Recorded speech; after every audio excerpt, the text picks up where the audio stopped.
수진아, 나 이제 나이도 많고 혼자 살 것도 아니니까 재산 정리를 하려고 해. 강남 아파트 판 돈 내 이름으로 다 넣으려고. 어머니, 그러시면 안 돼요. 그건 어머니 평생 모으신 거잖아요. 아니야. 이제 너와 건우가 내 전부야. 나는 여생을 편하게 살 수 있으면 그걸로 충분해. 내가 건우 키우고 살아가는데 도움이 됐으면 좋겠어. 정말 감사합니다. 어머니, 민호 오빠가 살아있다면 정말 기뻐했을 거예요. 그렇게 30억의 아파트 매매 대금을 며느리 수진이 명의로 넣기로 결정했습니다. 다음 주에 은행에 가서 처리하기로 했고, 그 전에 공증을 받기로 했습니다. 그날 밤, 건우가 저에게 동화책을 읽어달라고 했습니다. 건우와 함께 잠자는 숲속의 공주 동화책을 읽고 있었습니다. 이야기 중에 마녀가 공주에게 독이 든 사과를 먹이는 장면이 나왔습니다. 할머니, 마녀는 나빠요. 독약 먹이면 안 돼요. 우리 엄마도 아빠 물에 뭘 넣었었는데 아빠는 그거 마시고 잠만 자고 안 일어났어. 그렇게 그날 제 인생을 뒤바꿔 놓을 사건이 일어났습니다. 안녕하세요. 저는 올해 68세 강옥분입니다. 제가 이렇게 제 이야기를 하게 될 줄은 몰랐습니다. 누구에게나 인생은 예측할 수 없는 일들로 가득 차 있다지만 제 삶에 닥친 시련은 너무나 갑작스럽고 잔인했습니다. 본격적인 이야기 시작 전에 구독과 좋아요 눌러주시면 저에게 큰 힘이 됩니다. 그럼 시작하겠습니다. 2년 전 여름, 그날은 유난히 더웠습니다. 아들 민호가 출근하기 전 오랜만에 집에 와서 아침 식사를 함께 했습니다. 요즘 회사 일이 바빠 피곤해 보인다고 걱정했더니 엄마, 괜찮아요. 곧 휴가 낼 거니까 그때 쉬면 돼요. 라고 웃으며 대답했습니다. 그게 아들과 나눈 마지막 대화가 될 줄은 몰랐습니다. 그날 저녁 민호는 돌아오지 않았습니다. 민호는 매일 퇴근 후 안부 전화를 했는데 밤이 깊어져도 연락이 없었고 전화도 받지 않았습니다. 불안한 마음에 며느리 수진이와 함께 경찰서에 실종 신고를 했습니다. 경찰은 회사와 주변 CCTV를 확인했지만 아들은 점심시간에 회사를 나간 후 흔적이 사라졌다고 했습니다. 강남역 근처 식당에서 점심을 먹고 나온 영상이 마지막입니다. 그 후로는 어디로 갔는지 알 수 없습니다. 경찰의 말을 듣고 있자니 온몸에 식은땀이 흘렀습니다. 우리 아들에게 무슨 일이 생긴 걸까? 괜찮을까? 살아있을까? 하루하루가 지옥 같았습니다. 잠도 제대로 못 자고 밥도 넘어가지 않았습니다. 수사는 한 달, 두 달이 지나도 진전이 없었습니다. 경찰은 가능한 모든 방법을 동원했다고 했지만 아들의 행방은 오리무중이었습니다. 제 마음은 날이 갈수록 무너져 내렸습니다. 어머니, 제가 있잖아요. 우리 함께 민호 오빠를 기다려요. 수진이는 저를 위로했습니다. 여느도 남편이 실종된 아픔을 겪고 있는데 오히려 저를 챙겨주었습니다. 손주 건우는 겨우 5살. 아직 아빠가 어디 갔는지 제대로 이해하지 못했습니다. 아빠는 언제 와요? 라고 물을 때마다 가슴이 찢어지는 것 같았습니다. 아들이 실종된 지 6개월이 지났을 때 남편의 건강이 급격히 나빠졌습니다. 원래 고혈압이 있었지만 아들의 실종 충격으로 상태가 악화된 것 같았습니다. 병원에 입원했지만 의사는 희망적인 말을 하지 않았습니다. 스트레스가 너무 심해서 뇌출혈이 왔습니다. 상태가 많이 좋지 않네요. 결국 남편은 2주 만에 세상을 떠났습니다. 아들을 찾지 못한 채 가슴에 한을 품고 떠난 겁니다. 장례식을 치르면서도 믿기지 않았습니다. 불과 1년 전만 해도 우리는 행복한 가족이었는데 이제 남편은 세상을 떠났고 아들은 어디 있는지도 모르는 상황이 되었습니다. 슬픔에 잠긴 저를 일으켜 세운 건 손주 건우였습니다. 그 어린아이가 제게 다가와 손을 잡고 말했습니다. 할머니, 울지 마세요.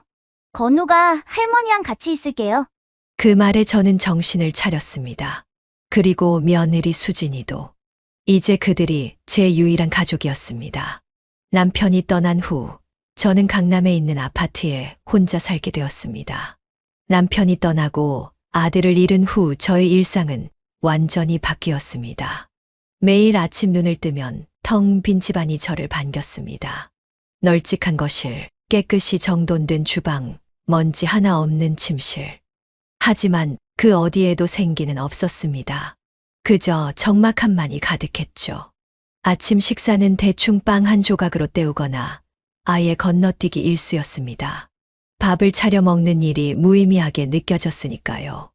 누구를 위해서 밥을 해야 할지 모르겠더군요. 그런 제게 작은 기쁨을 가져다 준 것은 며느리 수진이와 손주 건우의 방문이었습니다. 처음에는 일주일에 한두 번 정도 들르던 수진이가 점점 자주 찾아오기 시작했습니다. 시장에 들른 김에 식재료를 사와서 함께 점심을 먹자고 하거나 건우가 할머니가 보고 싶다고 졸라서 왔다고 하면서요.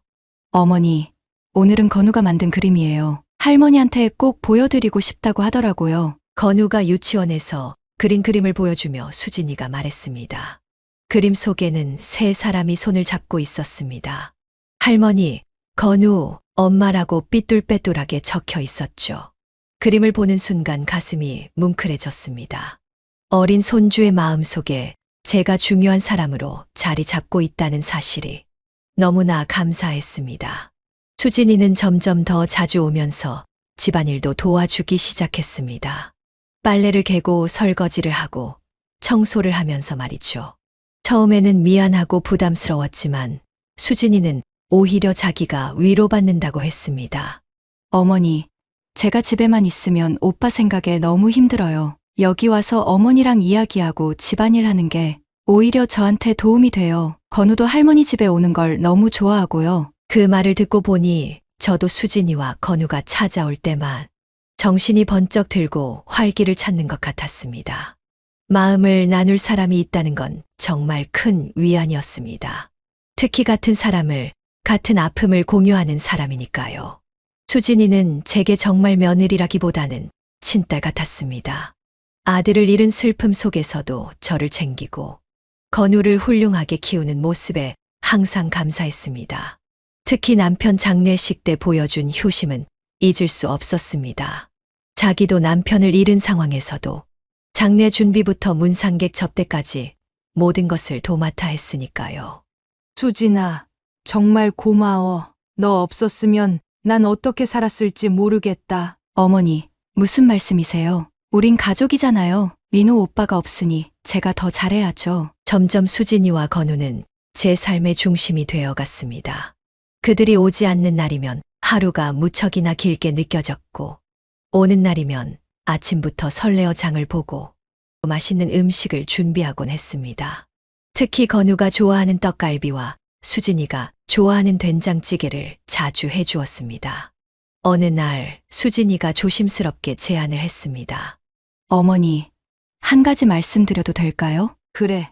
무슨 일이니? 제가 요즘 많이 생각해봤는데 어머니가 이 큰 집에서 혼자 지내시는 게 너무 걱정돼요. 저희 집이 작긴 하지만 어머니가 오셔서 함께 사는 건 어떨까요? 건우도 할머니랑 같이 살고 싶어 해요. 수진이의 제안에 처음에는 당황했습니다.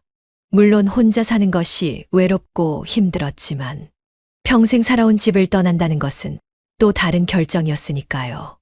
이 집에는 남편과의 추억, 아들이 자라온 모습, 우리 가족의 역사가 깃들어 있었습니다. 글쎄, 그건 좀 생각해봐야 할 것 같아. 그날 저녁 홀로 거실에 앉아 가족 사진첩을 펼쳐보았습니다. 민호가 돌잡이를 하던 날, 학교 입학식 날, 대학교 졸업식, 그리고 수진이와의 결혼식 모든 순간이 행복했습니다. 하지만 이제 그 행복은 추억으로만 남아 있었죠. 현실은 텅 빈 집에 혼자 남겨진 저였습니다. 내가 이 집에 계속 머물러야 할 이유가 있을까? 스스로에게 물었습니다. 일주일 동안 고민한 끝에 결심했습니다. 이 집을 팔고 수진이네 가까운 곳으로 이사를 가기로 했습니다. 강남의 30억짜리 아파트. 남편과 함께 평생 모아온 재산이었지만 이제는 그것보다 가족과 함께하는 것이 더 중요했습니다. 수진이에게 전화를 걸었습니다. 수진아, 생각해봤는데, 그래.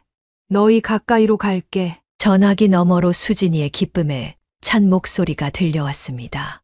정말요? 어머니, 너무 좋아요. 건우도 너무 좋아할 거예요. 다음 날 수진이와 건우가 제 집으로 왔습니다. 건우는 할머니가 같이 산다는 소식에 너무 기뻐 펄쩍펄쩍 뛰었습니다. 할머니, 우리 집에서 같이 살지요? 내 방 옆에 할머니 방 만들어 놓을게요. 건우의 순수한 기쁨을 보니 제 결정이 옳았다는 생각이 들었습니다. 하지만 수진이는 제가 생각했던 것보다 더 큰 계획을 가지고 있었습니다. 어머니, 사실 저희 아파트가 너무 작아서요. 어머니 집을 팔고 저희 집도 팔아서 좀 더 큰 집으로 이사하는 건 어떨까요? 새 식구가 편하게 살 수 있는 집으로요. 그 제안도 합리적으로 들렸습니다. 제 아파트는 너무 컸고 수진이네 집은 너무 작았으니까요.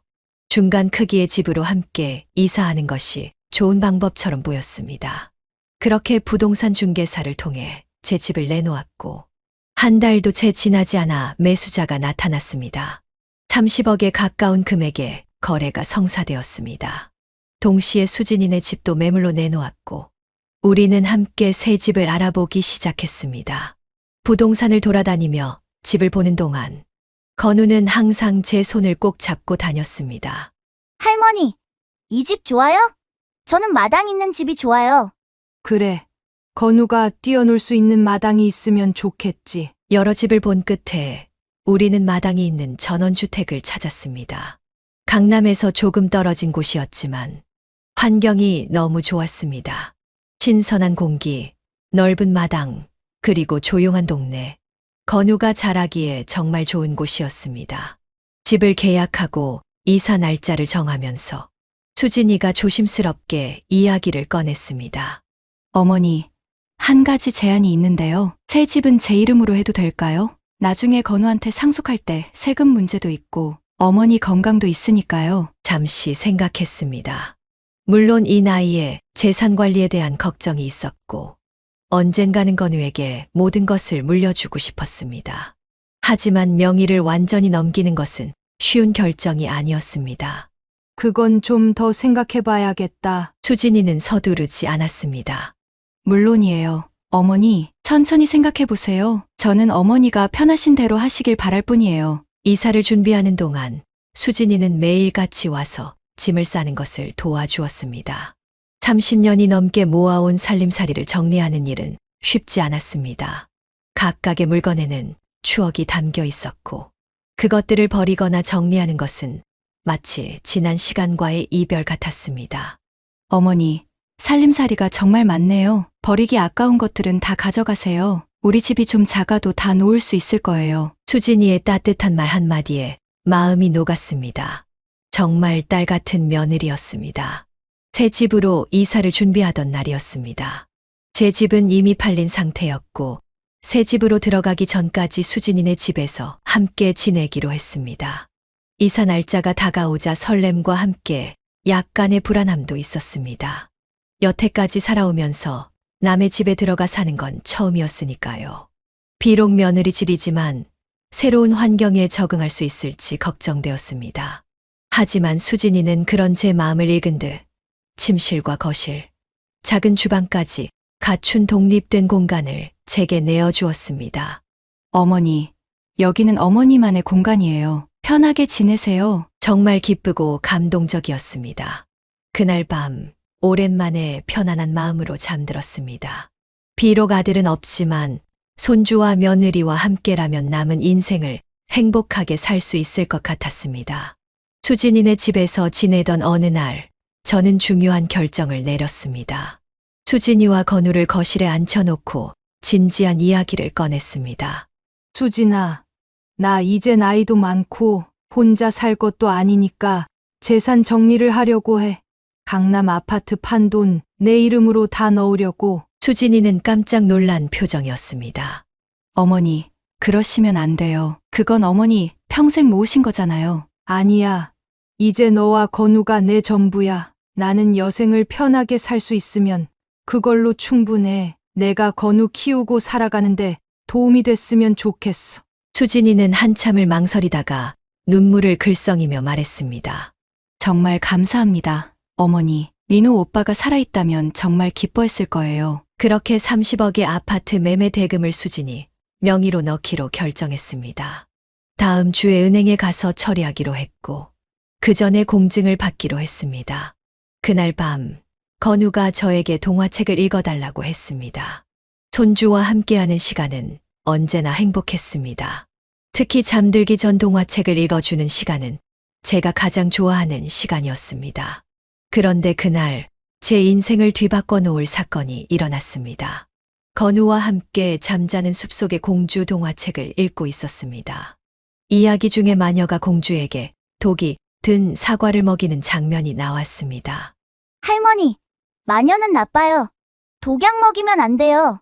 그럼, 건우야, 나쁜 짓이지. 다른 사람에게 몰래 약을 먹이면 안 되는 거야. 그때 건우가 무심코 한 말이 제 귀를 의심하게 했습니다. 우리 엄마도 아빠 물에 뭘 넣었었는데, 아빠는 그거 마시고 잠만 자고 안 일어났어. 순간 제 심장이 멈추는 것 같았습니다. 건우의 말을 제대로 들은 건지 확신할 수 없었습니다. 건우야, 지금 뭐라고 했어? 건우는 마치 아무것도 아닌 것처럼 대답했습니다. 엄마가 아빠 물에 하얀 가루 넣었어요. 비밀이래요. 그리고 아빠가 잠들었어요. 할머니한테는 말하면 안 된대요. 온몸에 전율이 흘렀습니다. 5살 아이의 말을 어디까지 믿어야 할지 혼란스러웠습니다. 아이가 동화와 현실을 혼동하는 것일 수도 있고, 또는 TV에서 본 장면을 말하는 것일 수도 있었습니다. 하지만 한편으로는 아이들은 종종 어른들이 모르는 진실을 알고 있다는 생각도 들었습니다. 특히 부모가 비밀로 하는 일일수록 아이들은 더 잘 알아차리기도 하니까요. 건우야, 그게 언제 있었던 일이야? 아빠가 없어지기 전에요. 엄마랑 아저씨가 같이 있었어요. 아저씨? 어떤 아저씨? 엄마 친구 아저씨요. 자주 와요. 엄마랑 방에서 문 닫고 이야기해요. 더 이상 묻지 않았습니다. 아이를 혼란스럽게 하고 싶지 않았습니다. 하지만 제 머릿속은 이미 온통 혼란스러웠습니다. 이게 무슨 의미일까요? 정말 수진이가, 아니, 그럴 리가 없습니다. 아마도 아이의 상상일 겁니다. 그날 밤 잠을 이루지 못했습니다. 건우의 말이 계속 머릿속을 맴돌았습니다. 아들 민호의 실종, 그리고 건우의 말. 그 사이에 어떤 연관이 있는 걸까요? 다음 날 아침, 수진이는 평소와 같이 밝은 모습으로 아침 식사를 준비하고 있었습니다. 마치 아무 일도 없었던 것처럼요. 그녀를 보면서 의심하는 제 자신이 부끄러웠습니다. 어떻게 이런 생각을 할 수 있을까요? 수진이는 남편을 잃고도 손주를 잘 키우고 저까지 돌보는 효심 깊은 며느리인데, 하지만 의심의 씨앗은 이미 심어졌습니다. 그리고 그 씨앗은 곧 자라나기 시작했습니다. 며칠 후 건우가 유치원에서 그린 그림을 가져왔습니다. 우리 가족 주제로 그린 그림이었는데 이상한 점이 있었습니다. 그림 속에는 엄마, 할머니, 아빠가 그려져 있었습니다. 그런데 아빠의 얼굴에는 슬픈 표정이 그려져 있었고, 옆에는 커다란 컵이 있었습니다. 그리고 컵 안에는 이상하게 하얀 것이 그려져 있었습니다. 건우야, 이게 뭐니? 아빠가 마신 물이에요. 엄마가 넣은 하얀 약이요. 다시 한번 충격을 받았습니다. 이건 단순한 상상이 아닌 것 같았습니다. 아이가 반복해서 같은 이야기를 하고 그림까지 그리다니 뭔가 있는 것이 분명했습니다. 그날 밤 큰 결심을 했습니다. 30억을 며느리 명의로 넣는 일을 보류하기로 했습니다. 그리고 집안 곳곳에 녹음기를 설치하기로 했습니다. 며느리를 의심하는 것이 너무 가슴 아팠지만 진실을 알아야 했습니다. 만약 제 의심이 틀렸다면 그때는 더 큰 마음으로 수진이를 대할 것입니다. 다음 날 수진이가 건우를 유치원에 데려다 주고 없는 사이에 집안 곳곳에 작은 녹음기를 설치했습니다. 거실, 주방, 그리고 수진이의 방 근처에도 하나 놓았습니다. 경찰 출신인 남편의 친구에게 부탁해서 구한 첨단 녹음기였습니다. 옥분 씨, 정말 이럴 필요가 있을까요? 수진이가 그렇게 좋은 며느리라면서요? 저도 확신하고 싶어요. 제 의심이 틀리길 바라요. 이틀이 지났습니다. 녹음기에는 별다른 내용이 없었습니다. 평범한 일상대화, TV 소리, 건우와 놀아주는 소리. 이제 제 의심이 틀렸다고 안심하려는 찰나였습니다. 그런데 셋째 날 모든 것이 달라졌습니다. 그날 밤 수진이의 방에서 전화 통화 소리가 녹음됐습니다. 상대방은 남자였습니다. 여보세요? 당신이야? 응. 잘 진행되고 있어. 내일 은행에 가서 돈 이체하기로 했어. 침묵이 흐른 후 수진이의 목소리가 계속됐습니다. 30억짜리 아파트는 꼭 받아야 해. 그 노인네도 아들처럼 보내버릴까? 농담이야. 걱정 마. 건우도 잘 관리하고 있어. 비밀 지키라고 단단히 타일러 놨으니까. 순간 숨이 멎는 것 같았습니다. 제 귀를 의심했습니다. 하지만 노동기는 거짓말을 하지 않습니다. 그래. 민호 일은 이제 잊자. 완벽하게 처리됐잖아. 경찰도 포기했고, 이제 우리 행복하게 살 수 있어. 시어머니 돈까지 받으면 외국으로 갈 수 있을 거야. 건우도 데리고. 모든 것이 명확해졌습니다. 아들 민호의 실종, 그리고 죽음. 모두 며느리 수진이와 그녀의 내연남이 꾸민 일이었습니다. 아마도 건우가 말한 하얀 가루는 수면제나 다른 약물이었을 겁니다. 그리고 지금은 제 재산까지 노리고 있었습니다. 온몸이 떨렸습니다. 분노, 배신감, 슬픔. 모든 감정이 한꺼번에 밀려왔습니다. 하지만 지금은 감정에 휩쓸릴 때가 아니었습니다. 냉정하게 대처해야 했습니다. 다음 날 아침 수진이에게 은행에 함께 가자고 했습니다. 마치 아무 일도 없었던 것처럼 행동했습니다. 수진이는 기쁜 표정으로 동의했습니다. 어머니, 오늘 모든 일을 마무리하면 정말 좋겠어요. 앞으로 어머니 모시고 행복하게 살게요. 가짜 미소를 지으며 대답했습니다. 그래. 수진아, 고마워. 하지만 저는 은행으로 가는 대신 곧장 경찰서로 향했습니다. 녹음기와 건우의 그림, 그리고 제 진술을 모두 경찰에 제출했습니다. 이건 우리 아들의 실종과 관련이 있습니다. 제 며느리를 신고하러 왔습니다. 일주일 후 경찰은 수진이의 내연남 박진호에 대한 조사 결과를 알려왔습니다. 담당 형사의 전화를 받는 순간 손이 떨렸습니다. 무슨 소식일지 불안했지만 진실을 알아야 했습니다. 강옥분 씨, 수진 씨의 내연남으로 추정되는 인물을 확인했습니다. 박진호라는 남자인데 수진 씨와 대학 동창이라고 합니다. 박진호는 수진이의 대학 동창으로 민호가 실종되기 6개월 전부터 연락을 주고받았다고 합니다. 두 사람의 통화 기록과 메시지는 명백한 불륜 관계를 보여주었습니다. 그리고 민호가 실종된 날 근처에서 박진호의 차량이 목격되었다는 CCTV 기록도 확보되었습니다. 박진호의 직업이 약사입니다. 현재 강남의 한 약국에서 근무하고 있어요. 이 말을 듣는 순간 건우가 말했던 하얀 가루가 떠올랐습니다. 약사라 약물에 쉽게 접근할 수 있는 직업이었습니다. 온몸에 소름이 돋았습니다. 경찰은 박진호를 감시하면서 중요한 사실을 발견했습니다. 그는 처방전 없이 수면제와 향정신성 약물을 불법으로 빼돌렸다는 정황이 드러난 것입니다. 약국 CCTV에 그가 근무 시간에 몰래 약품을 가방에 넣는 모습이 포착되었다고 합니다. 이 모든 증거를 바탕으로 경찰은 박진호의 집을 압수수색할 영장을 발부받았습니다. 내일 오전에 압수수색이 진행될 예정입니다. 원하신다면 경찰서에서 대기하셔도 됩니다. 그날 밤 잠을 이룰 수 없었습니다. 내일은 어떤 결과가 나올까요? 정말 민호에 대한 단서가 나올까요? 아니면 또 다시 실망하게 될까요?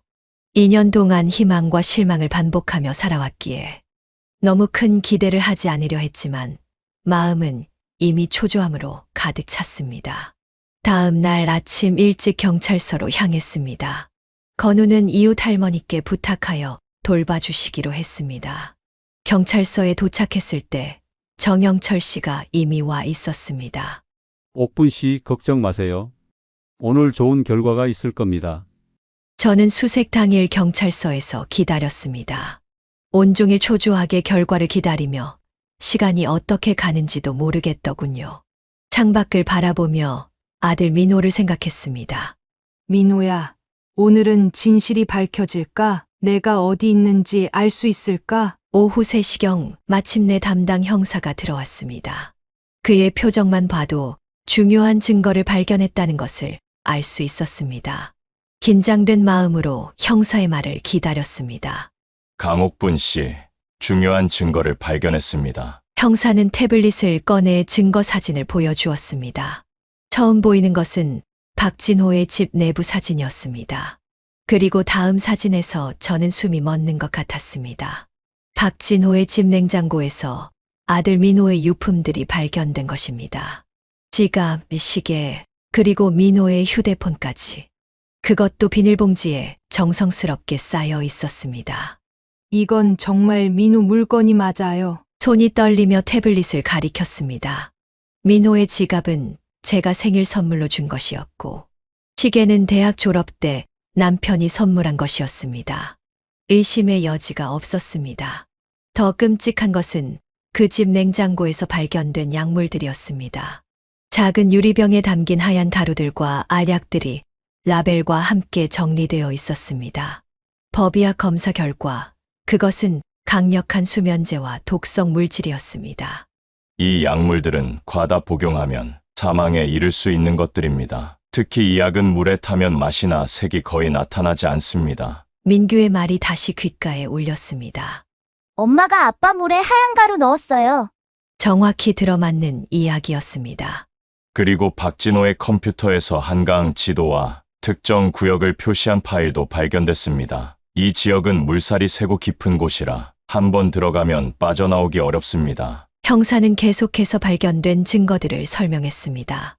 박진호의 노트북에서는 민호의 생명보험 정보를 검색한 기록도 발견되었습니다. 또한 민호가 실종된 날짜의 한강 인근 CCTV에 박진호의 차량이 찍힌 영상도 확보되었습니다. 온몸이 떨려왔습니다. 아들이 어떤 고통을 겪었을지 생각하니 견딜 수 없었습니다. 아마도 수진이가 민호의 음료의 약을 탔을 것이고, 민호는 의식을 잃었을 것입니다. 그리고 박진호와 함께 그를 한강으로 데려가 생각만 해도 가슴이 찢어지는 것 같았습니다. 그럼 민호는 정말 말을 잇지 못하고 형사를 바라보았습니다. 형사는 무거운 표정으로 고개를 끄덕였습니다. 아직 시신은 발견하지 못했지만 이 증거들로 보아 살해 가능성이 매우 높습니다. 박진호는 현재 체포되어 구치소에 있습니다. 그리고 수진 씨도 공범 혐의로 조사를 받고 있습니다. 그 순간 저는 모든 힘이 빠져나가는 것 같았습니다. 그동안 작은 희망을 품고 있었습니다. 어디선가 민호가 살아있을지도 모른다는. 하지만 이제 그 희망마저 사라졌습니다. 눈물이 멈추지 않았습니다. 옥분 씨 힘내세요. 이제 진실이 밝혀지고 있습니다. 정의가 실현될 겁니다. 정영철 씨가 제 어깨를 토닥여 주었습니다. 하지만 정의가 실현된다 해도 제 아들은 돌아오지 않습니다. 그 현실이 너무 잔인했습니다. 경찰 조사는 빠르게 진행되었습니다. 결정적인 증거들이 발견되었기 때문입니다. 결국 수진이와 내연남은 체포되었고, 경찰 신문 과정에서 모든 것을 자백했습니다. 그들은 아들 민호를 살해한 후 시신을 한강에 유기했다고 했습니다. 동기는 돈이었습니다. 아들이 가입한 거액의 생명보험금과 재산을 노린 것이었습니다. 공소장에 따르면 수진이와 박진호는 대학 시절부터 연인 관계였습니다. 그러다 수진이가 집안의 반대로 민호와 결혼하게 되었고, 박진호와는 연락이 끊겼습니다. 하지만 결혼 3년 차에 우연히 재회한 두 사람은 다시 불륜 관계를 시작했습니다. 그리고 민호를 제거하고 그의 재산을 차지하려는 계획을 세운 것입니다. 수진이의 진술에 따르면 민호가 실종된 그날, 그녀는 민호의 음료수에 박진호가 준 강력한 수면제를 탔습니다. 점심 식사 후 민호가 회사로 돌아가기 전에 마시라며 준 물이었습니다. 민호는 회사 근처 공원에서 갑자기 어지러움을 느꼈고 수진이에게 전화했다고 합니다. 수진이는 민호를 데리러 갔고 차 안에서 완전히 의식을 잃은 민호를 보고 박진호에게 연락했습니다. 두 사람은 함께 한강으로 향했고 그곳에서 박진호가 민호를 물에 빠뜨렸다고 했습니다. 그 이야기를 듣는 동안 저는 감정이 무너져 내렸습니다. 민호가 얼마나 두려웠을까? 얼마나 배신감을 느꼈을까? 의식이 점점 흐려지면서 무슨 생각을 했을까? 상상조차 하기 싫었습니다. 그리고 더 충격적인 것은 수진이의 진술에 따르면 그들은 처음부터 저까지 해치려는 계획을 가지고 있었다는 것입니다. 민호가 사라진 후 저와 가까워지고 신뢰를 얻어 재산까지 빼앗은 다음 저도 사고로 처리하려 했다고 합니다. 제가 평생 모은 강남 아파트를 노리고 그들은 이런 끔찍한 계획을 세운 것입니다. 모든 진실을 들으면서 저는 온몸이 굳어버렸습니다. 너무나 잔인하고 냉혹한 범행이었습니다. 제 아들이 사랑했던 여자가, 그리고 제가 딸처럼 여겼던 며느리가 이런 끔찍한 일을 저질렀다니 믿기지 않았습니다. 이런 악마 같은 놈들. 정영철 씨가 이를 갈며 말했습니다. 그도 민호와 가깝게 지냈기에 이 모든 상황이 믿기지 않는 듯 했습니다. 재판이 시작되기 전 경찰은 한강에서 민호의 시신을 수색했습니다. 박진호의 지시에 따라 찾아간 장소에서 마침내 민호의 시신이 발견되었습니다. 2년 동안 물속에 있었지만 DNA 검사를 통해 민호임이 확인되었습니다.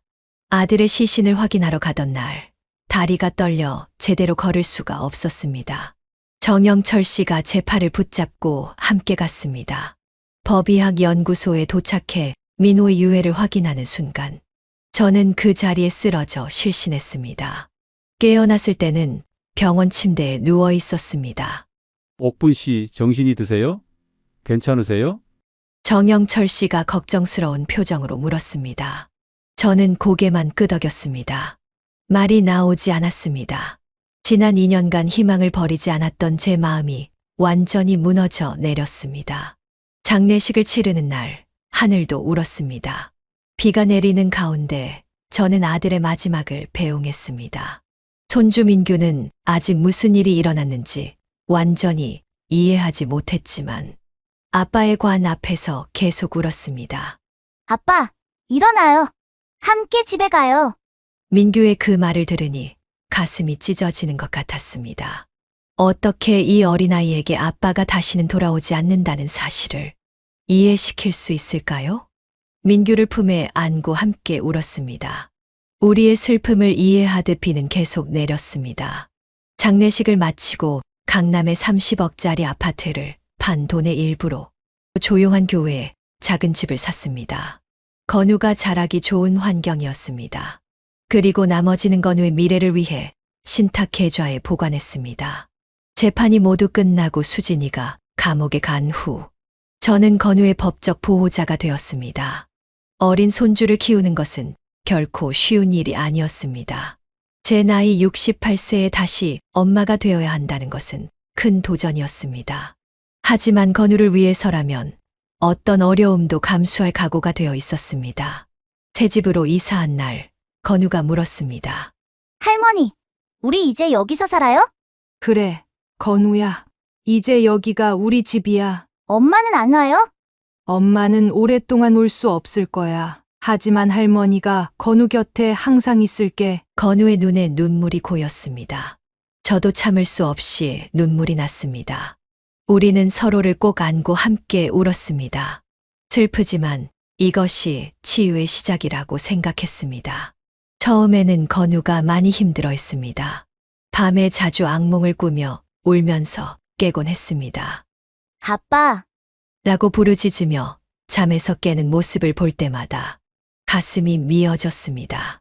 아이의 상처를 어떻게 치유해 줄 수 있을까 매일 밤 고민했습니다. 할머니, 아빠는 왜 물에 빠졌어요? 엄마는 왜 나쁜 짓 했다고 사람들이 그래요? 나도 엄마랑 아빠처럼 살아질 거예요? 이런 질문들에 어떻게 대답해야 할지 몰라 많이 힘들었습니다. 아이 심리 상담사를 찾아가 조언을 구했고 건우도 정기적으로 상담을 받기 시작했습니다. 전문가는 건우의 나이에 맞게 진실을 조금씩 알려주되 안정감과 사랑을 충분히 주라고 조언했습니다. 건우야, 엄마가 나쁜 선택을 했어. 하지만 그건 건우 잘못이 아니야. 할머니가 건우를 정말 많이 사랑하고 절대 떠나지 않을 거야. 아이는 천천히 적응해 갔습니다. 새로운 유치원에 다니기 시작하고 친구들도 사귀었습니다. 처음에는 말이 없고 내성적이었지만 점점 웃음을 되찾아갔습니다. 저는 건우의 웃음소리를 들을 때마다 모든 것이 가치 있다고 느꼈습니다.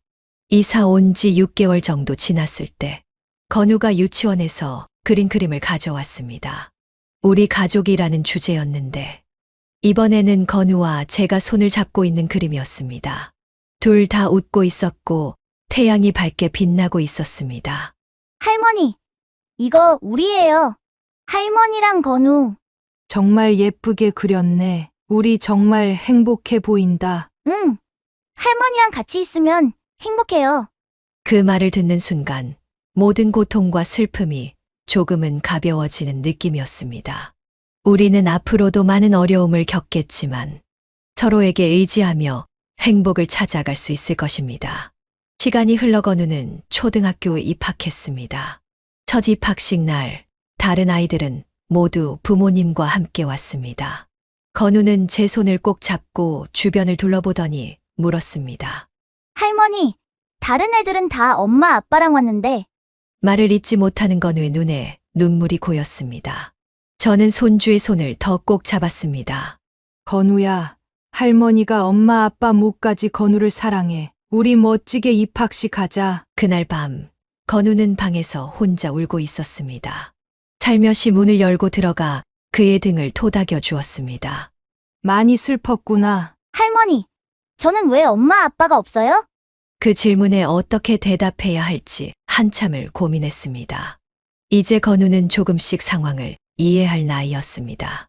건우야, 이 세상에는 여러 종류의 가족이 있어. 엄마 아빠가 있는 가족도 있고, 할머니랑 사는 가족도 있고, 할아버지랑 사는 가족도 있어. 중요한 건 서로 얼마나 사랑하느냐야. 할머니는 건우를 정말 많이 사랑해. 건우는 제 품에 안겨 울다가 잠이 들었습니다. 그런 건우를 바라보며 다짐했습니다. 내가 살아있는 한 이 아이가 행복하게 자랄 수 있도록 최선을 다하리라. 제 인생은 예상치 못한 방향으로 흘러갔습니다. 평범한 노후를 꿈꿨지만 지금은 손주를 키우는 새로운 삶을 살고 있습니다. 때로는 힘들고 지치지만 건우의 웃는 얼굴을 볼 때면 모든 것이 가치 있다고 느낍니다. 이 이야기를 통해 전하고 싶은 메시지가 있습니다. 인생은 언제나 예측할 수 없는 일들로 가득합니다. 때로는 가장 가까운 사람에게 배신당하기도 하고 상상도 못한 시련을 겪기도 합니다. 하지만 그 속에서도 진실과 사랑은 언젠가 빛을 발합니다. 그리고 무엇보다 아이들의 말에 귀 기울이세요. 어린아이들은 종종 어른들이 보지 못하는 진실을 볼 수 있습니다. 건우의 한마디가 없었다면 저는 아마도 지금쯤 모든 것을 잃고 더 큰 비극을 맞이했을지도 모릅니다. 저의 이야기는 여기까지입니다. 사연이 마음에 와닿았다면 구독과 좋아요 꼭 눌러주세요. 그리고 댓글로 여러분의 생각도 나눠주세요. 여러분의 앞날에 항상 행복과 건강이 함께하길 바랍니다. 사연 세상이었습니다. 감사합니다.